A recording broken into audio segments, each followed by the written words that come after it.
Shaktipat Seer 2. I wanted to read a little bit from the Hevajra Tantra, which is probably one of the most complicated esoteric treatises in existence, maybe. It represents a continuity. Tantra means continuity. A continuity of the ultimate reality represented by emptiness and compassion, or wisdom and compassion, Hevajra. And also it represents a continuity of primordial wisdom, the likes of which mankind has lost for a long time, but which had existed in previous societies like the Celts and the Egyptians and the etc. To be able to have access to it, to be able to have an English translation, is really special. So, this is a treatise about tantric, esoteric, ontology and philosophy. So, it begins, Om Namah Shri Hevajraya. Om Namah Shri Hevajraya. Om Namah Shri Hevajraya. Obeisances to the divine Hevajra. And as I've said earlier, it's mentioned in the introduction that Hevajra, his first name, He, refers to compassion, I believe, and Vajra refers to emptiness. So the unity of skillful means and emptiness was symbolized by the Buddha in his Bhumisparsha Mudra. When he attained enlightenment, he placed his right finger on the ground and he held his left hand on his lap, and this symbolized the unity of skillful means. The finger represents skillful means, and emptiness or wisdom. And the left hand cupped on his lap represented wisdom, wisdom, emptiness. And in tantric symbolism, Akshobhya, the Dhyani Buddha called Akshobhya, one of the five Sambhogakaya Buddhas, who represents the perfect mind of primordial awareness. Akshobhya is shown in the Bhumisparsha Mudra. And Akshobhya means the immovable. So Buddha was showing that there is an immovable samadhi, an immovable nirvana, attained by uniting properly the external currents and internal vital currents within us.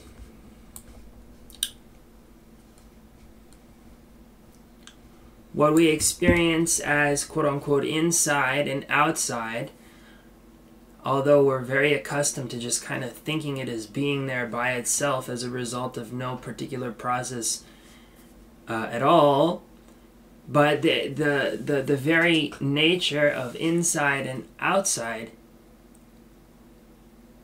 is a very deliberate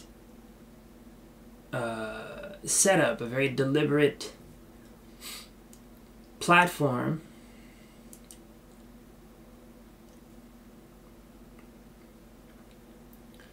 And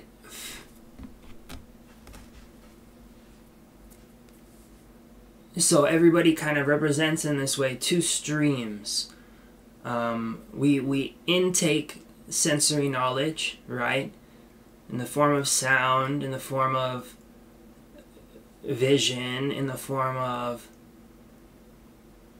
touch, taste, smell, the other tactile, the other senses.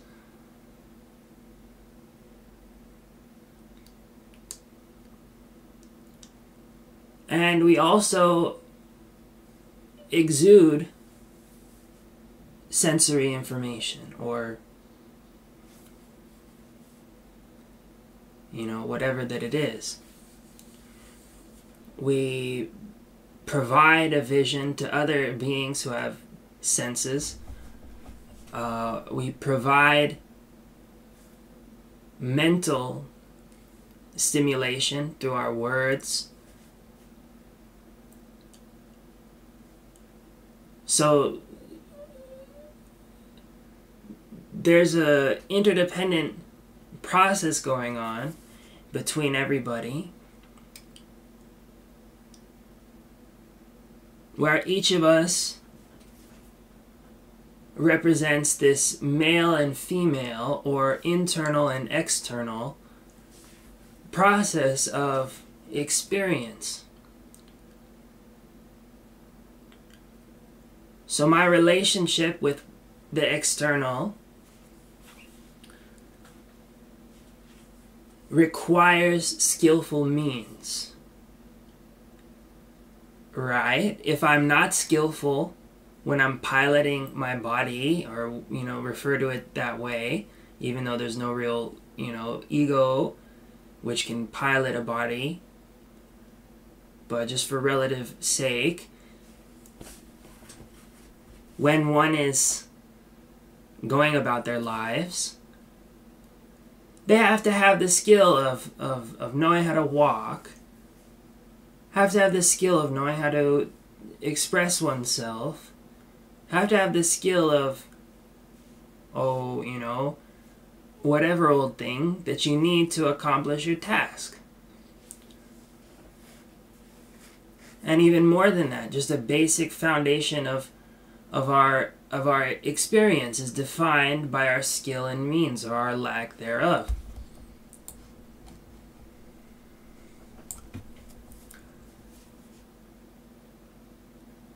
But in terms of enlightenment, skill and means is how we bring to perfection our interaction with life. By meditation, by selfless, devotion, by... That's why it's really called compassion. That's why compassion and skillful means are connected. Because it's seen that compassion is what defines Mahayana Buddhism, what defines a bodhisattva. How they deal with the world has to come from compassion to begin with. So we have this love inside of us, then our skill and means can be perfect. But skill and means, upaya, is also meditation, is also whatever that we do in order to affect a spiritual state, dancing or chanting, singing, meditating, walking meditation, chanting on our japa beads.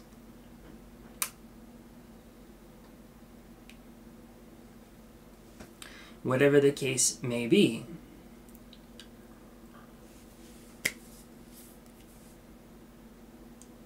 By perfecting that external movement and relationship with what is, then there's an impact on our consciousness. So there's a simultaneous and interdependent relationship between skill and means and consciousness, or prajna. So our relationship to the external is upaya, skill and means, and what's going on inside of us out of that relationship. And, from not only what we do, but how others, whether material or superhuman or whatever, relate with us, is prajna, is what's going on inside of us. So prajna and upaya, skill and means, and wisdom, rather wisdom and skill and means, prajna is wisdom, and upaya is skill and means. When these things are united together perfectly, then you have samadhi. Samadhi in that sense, and the unity of prajna and upaya in that sense, represents a complete harmony with all of being. A complete harmony and a complete knowledge of being. Prajna can mean knowledge, it can mean consciousness. Often you hear about the unity of emptiness and bliss, or the unity of emptiness and compassion.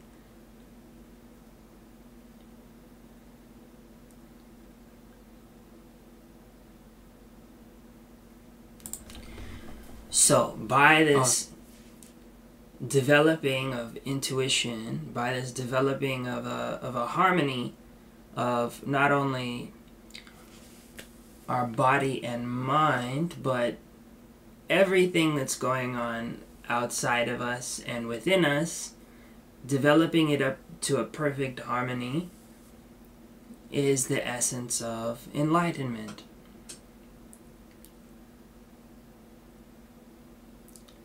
And seeing as it's the essence of enlightenment, it's personified by the Bhagavan Hevajra. Om Namah Shri Hevajraya.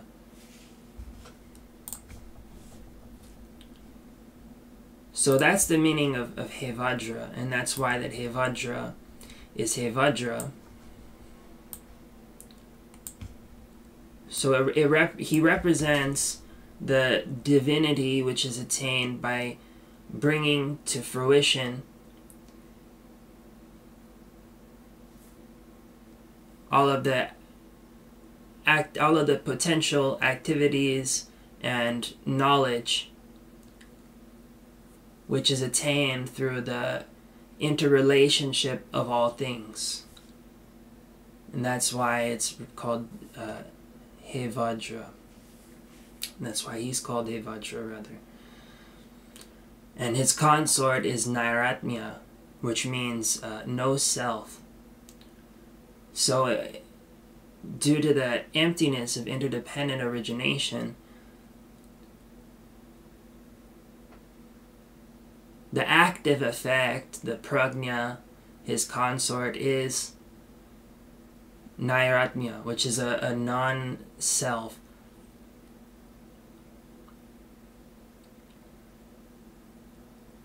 A deified state of divine selflessness, the deification of nirvana in a sense. So continuing on the Hevajra Tantra, Om Namah Shri Hevajraya, Om, obeisance to the divine Hevajra. Evam maya shrutam ekasmin samaye bhagavan sarva tattagata kaya vakchita vajra yosid bhagesu vijahara.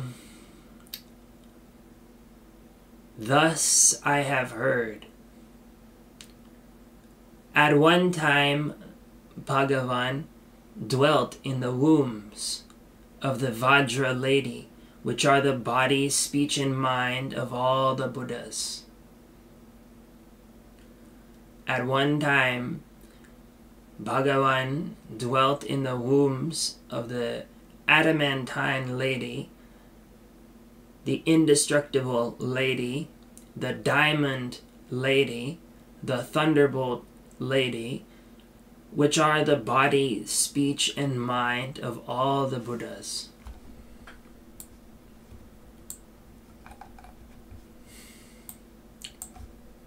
And we're going to read the commentary from the Yogaratnamala by Krishnacharya the Mahasiddha. Obeisance to Hevajra. After bowing to the divine Hevajra, the essence of supreme joy, I comment upon the Hevajra Tantra following the sacred view of the lineage masters. Evam maya dadi, thus have I heard. It is said, in truth, it is this fundamental statement, Nidan Vakyam, which is revealed in the Sutra in Tantra. In the Tantric tradition, the fundamental statement indicates the essence of Tantra. Others say it refers to other things. Therefore, it has been said by Bhagavan, O monks, my doctrine is to be known by proper consideration of evam maya, thus have I. I believe, yes, is thus have I. For this reason, the writer of this Tantra begins with, thus have I heard. Shrutam, heard. Here the fact that it was heard by somebody refers to the devotees who heard the proclamation of the doctrine in Bhagavan's assembly. On the other hand, if the proclamation of the doctrine was heard through some other orally transmitted tradition, it would not be considered authoritative. Thus have I has been used in order to exclude this possibility. Here, the use of the first-person pronoun I emphasizes the fact that the writer of this treatise has himself heard this proclamation of the doctrine in the assembly of devotees, and that it was not heard from a handed-down tradition. I will amplify evam in due course. Ekasmin samaye means once, not at all times, and everywhere. Bhagavan refers to Vajradhara in the form of Hevajra.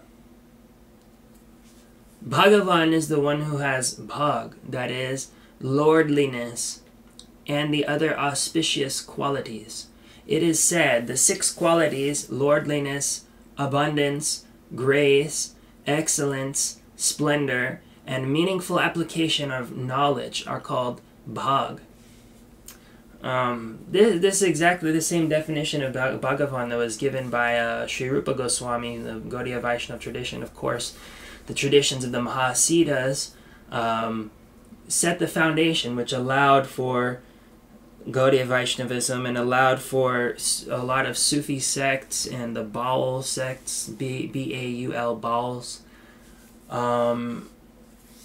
It even set the stage for Sikhism and the Sant Mat tradition, and of course Tantric Shaivism and other things.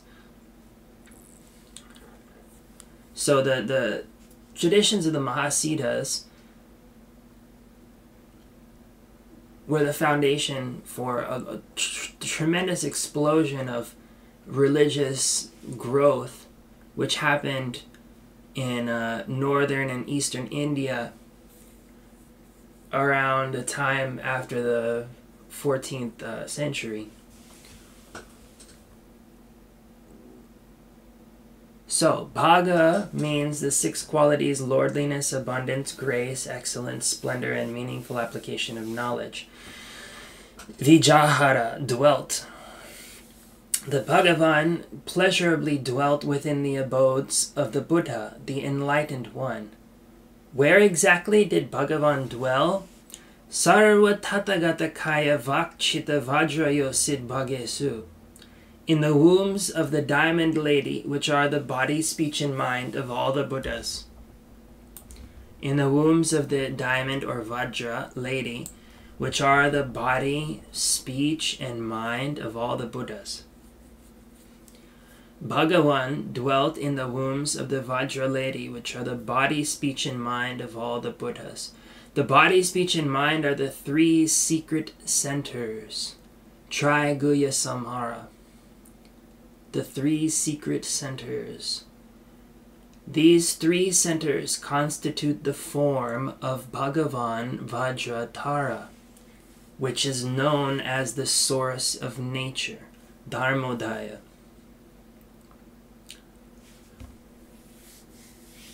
These secret centers are the wombs of the adamantine goddesses, Lochana and the others. Lochan is the consort of Akshobhya, I believe, or Vairochan. It's either Vairochan or Akshobhya. I think it might be Vairochana.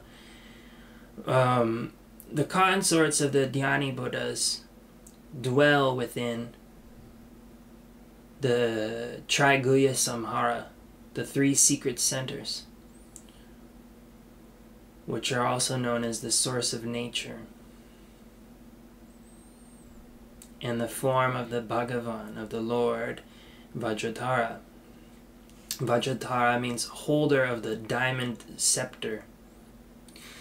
The three secret centers are wombs of the adamantine goddesses because their bodies are in essence faultless and possess infinite pure natures. The body, speech, and mind of all the Buddhas are synonymous with the wombs of these adamantine goddesses, is the intent. Ponder that for a minute. The body, speech, and mind of all the Buddhas are synonymous with the wombs of these adamantine goddesses.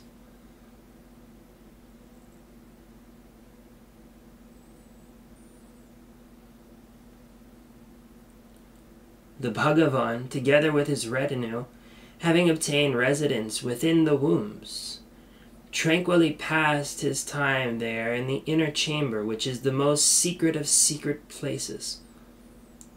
Previous tantras have also indicated this to be so. Further explanations are unnecessary here. This is the interpretation literally inferred. Another interpretation of evam maya shrutam. E is the bhag, which is the vagina. Vam is the kulisha, the penis. Maya is the activation, and shrutam, what was heard, is said to be twofold. It is said, Bhagavan is the nature of semen. That bliss is the beloved. It is also said, Vajradhara is characterized by the qualities of essential nature, dharma, and enjoyment, shambhoga.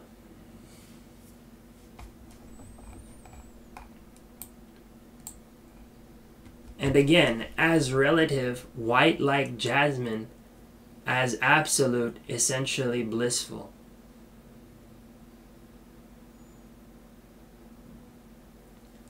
By such statements, the essential tantric view regarding the nature of voidness, shunyata, and compassion, karuna, wisdom, prajna, and means, upaya, the body of essential nature, dharmakaya, and the body of enjoyment, sambhogakaya, the relative, samvriti, and the absolute, paramartha, and the process of generation, utpatikrama, and the process of completion, utpanakrama, are expressed.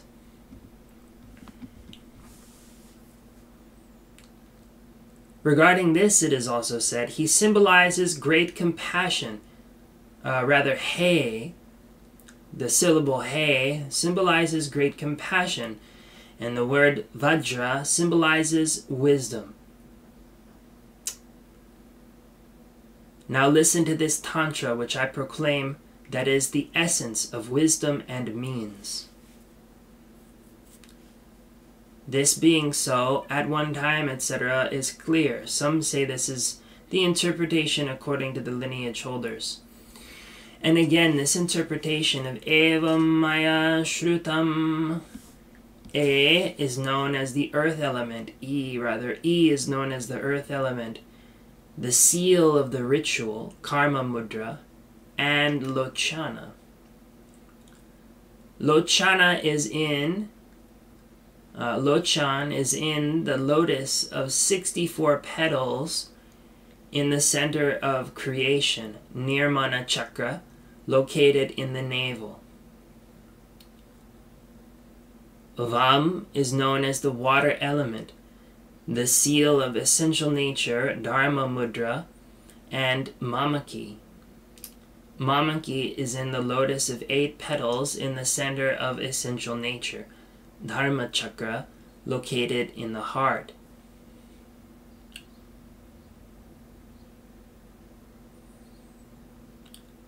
Ma refers to the fire element, the great seal, Mahamudra, and Pandara.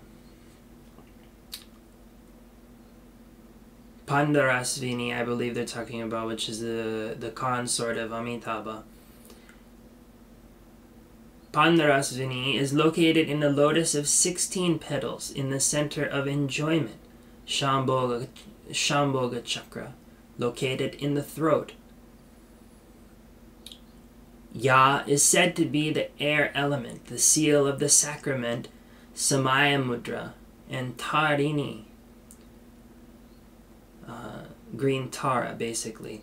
Tarini is in a lotus of 32 petals in the center of great bliss, Mahashuka chakra.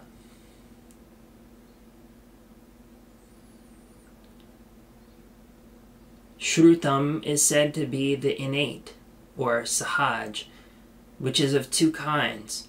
The innate, as relative, is the form of the deity and is the view according to the process of generation, utpatikrama. The innate as absolute is bliss and is the view according to the process of perfection, nishpanakrama.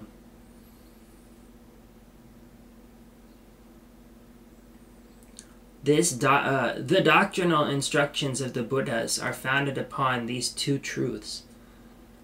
Therefore, later in this Tantra, it is said, the instructions of the Vajradhara are based upon the 2 processes, the process of generation and the process of completion.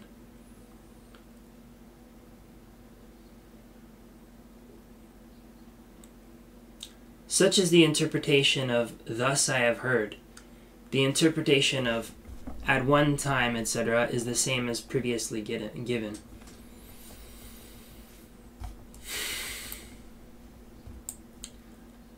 Tatra Bhagavan Aha Sarva Tathagata Kaya Vakchida Hridayam Bhatarakram Guyati Guya Tattaram Aho Vajragarbha Sadhu Sadhu Mahakripa Mahabodhisattva Vajrasattvasya Mahasattvasya Samaya Sattvasya Hridayam Hevajra Jikyam Shrinu.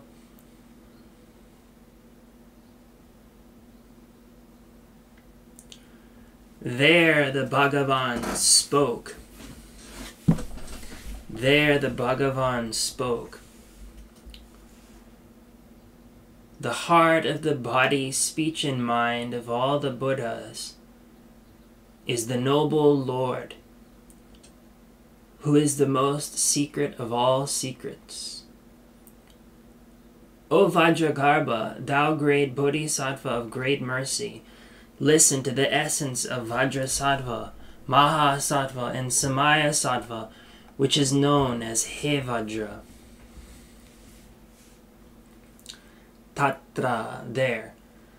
There, located in the wombs, in the midst of the assembly, Bhagavan spake. What was it that Bhagavan spoke of? Sarva Tathagatagata Vakchita Hridayam, the heart of the body, speech, and mind of all Buddhas. The heart here refers to the essence of the body, speech, and mind of all the Buddhas. Bhattakram, noble lord, refers to Vajratara. Guyati Guyataram, the most secret of all secrets. Vajratara is the supreme non-duality, as well as the secret form of all the Buddhas. The most secret of secret forms of Vajratara is Hevajra, because it has not been revealed to the Shravakas and others. And I would add that it hasn't been revealed at all to any Western religious person in the history of time, maybe one or two here and there, but it's not revealed in any Abrahamic religion, which is one of the reasons why that I never chose to go down one of those lineages, and is one of the major reasons why I did choose to enter the lineage of Tantric Buddhism, because they have no reference to this innermost secret. Since that secret form is revered and very difficult to obtain, and also in order to encourage the members of the assembly who are eager and devoted to the Bhagavan, said, Shrinu, listen. This is the command to Vajragarbha to listen to the discourse.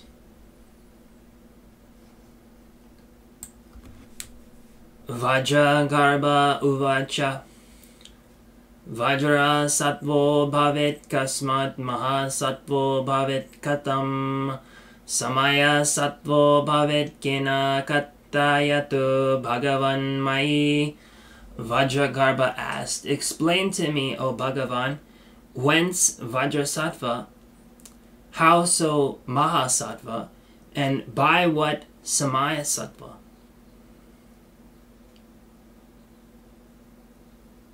Vajragarbha uvacha. Vajragarbha asked.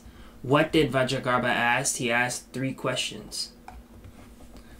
Bhagavan aha abhedyam vajrayati uktam satvarji tribhava vasyai kata anaya pragnaya yuktya vajra sattva iti shmitaha. The Bhagavan replied, Vajra is said to be the indivisible and Sattva, the unity of the 3 centers. By this kind of wise reasoning, Vajrasattva, the adamantine being, is so called.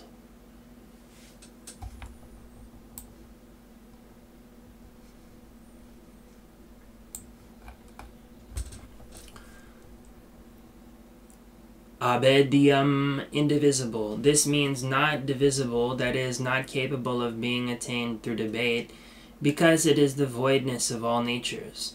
Sarva dharma shunyata.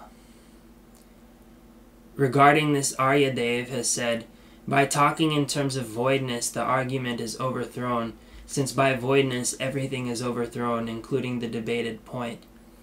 Bhagavan said in Vajrasekahara thus, the void, which is the firm essence, indestructible, indepletable, indivisible, and not capable of being consumed, is called Vajra. The void, which is the firm essence, indestructible, indepletable, indivisible, and not capable of being consumed, is called Vajra. Sattvam, being, means the existent being. Existence is characterized by actions that produce effects which are the basis for belief in the manifest external world. The quote-unquote existent being is characterized by the aggregate of the 5 components of phenomenal awareness, Panchaskanda. The 5 skandhas, or the 5 psychological aggregates: form, feeling, perception, mental formations, consciousness. Regarding this, Bhagavan has said, what the wise call the existent being is the aggregate of the 5 components of phenomenal awareness. When the aggregate of the 5 components of phenomenal awareness are transformed, they become the 3 centers, which are the body, speech, and mind.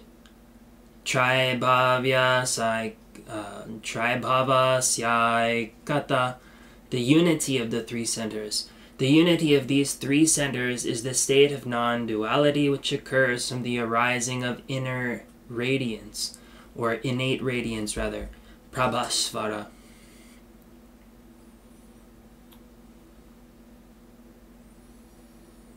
Prabhasvara means also clear light, is interpreted in other places. Makes me think that the word Prabhasvara is like a play on words by the Buddhists, used in contradistinction to the word Ishvara. Prabhasvara instead of Isvara as the absolute reality.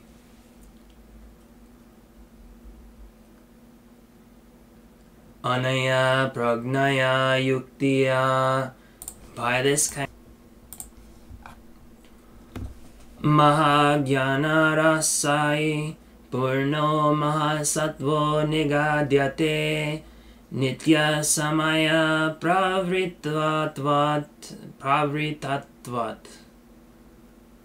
samaya sattvo vidiyate.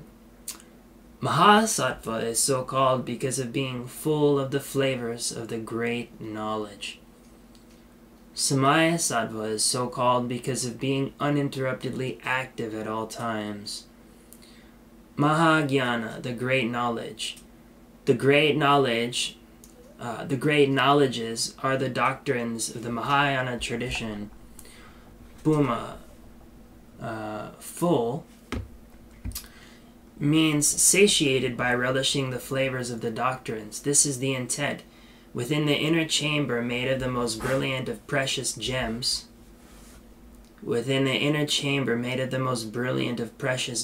together with the retinue of the yoginis, having a body that is resplendent with all the auspicious signs and satiated by the flavors of the great blissful union, which is of the nature of creation and destruction, is Mahasattva, the great being, who is the body of enjoyment, Sambhogakaya of all the Buddhas. Nitya, uninterruptedly, means ceaselessly for the whole duration of phenomenal existence. Samaya, time. Here, Samaya, when understood as time, refers to the complete ordered arrangement by pulsation.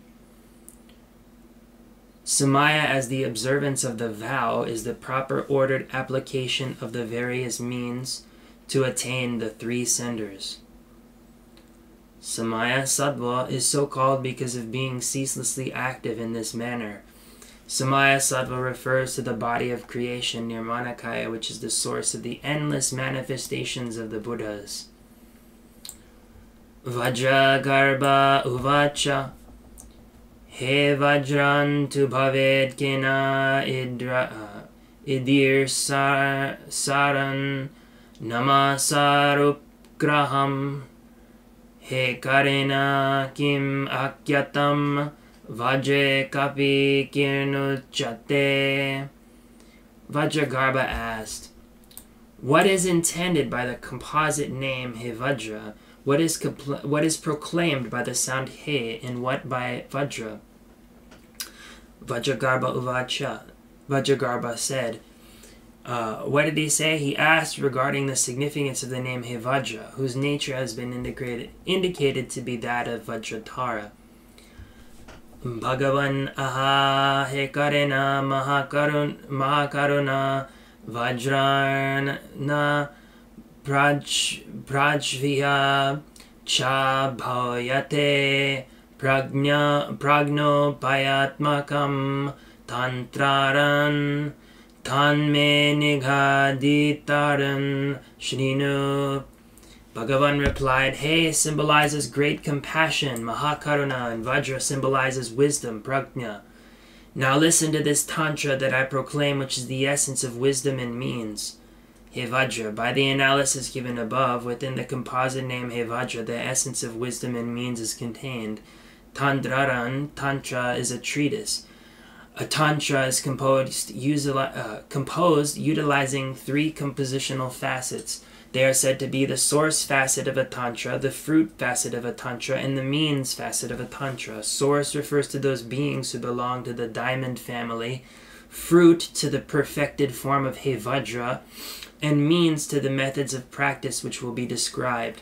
Tan me nigaditam, that I proclaim. The proclaimed are the appropriate instructions of Vajradhara, intimated by the initial statement, thus have I, etc. Shrinu, listen. This is a command to listen to the discourse. What this Tantra instructs upon is said by Drishita Krishtimaho Mahachomam Samartayan Bahu Vidharan Vidu. This is really hard to pronounce. I'm going to skip this on screen and just go to the English translation.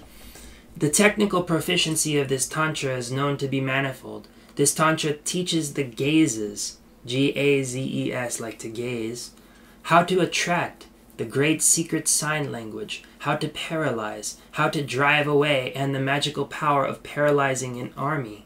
It teaches the correct method of generating the yoginis, their location and their source. It is proficient in the science and technique of the correct method of manifesting the deities. So I don't think exactly it means literally paralyzing an army. It's more likely that they're referring to the army of afflicted states, such as, ignorance, desire, etc. Yata Nyayam, the correct method, refers to the methods appropriate to the initiates of weak, medium, and strong sensibilities, as described in the chapter regarding deities. Utpatti, generation, refers to the generating the appropriate colors, forms, and so on of the yoginis. Sthiti, location, means the foundation, the basic resting place. Kanujam, source, refers to the mandalas of the sun and the moon, the seed syllables and the symbols. Samartyam, proficiency, refers to the power arising from the perfection of mantra recitation and the practice of emanation. Jnanam, the science, refers to the knowledge of divination and so on. Vijnanam, the technique, refers to the ritual skill of the master. Devatanam, of deities. Deities refers to Hevajra and other deities. Yatodayam, the correct method of manifesting, refers to the appropriate order of generating the deities.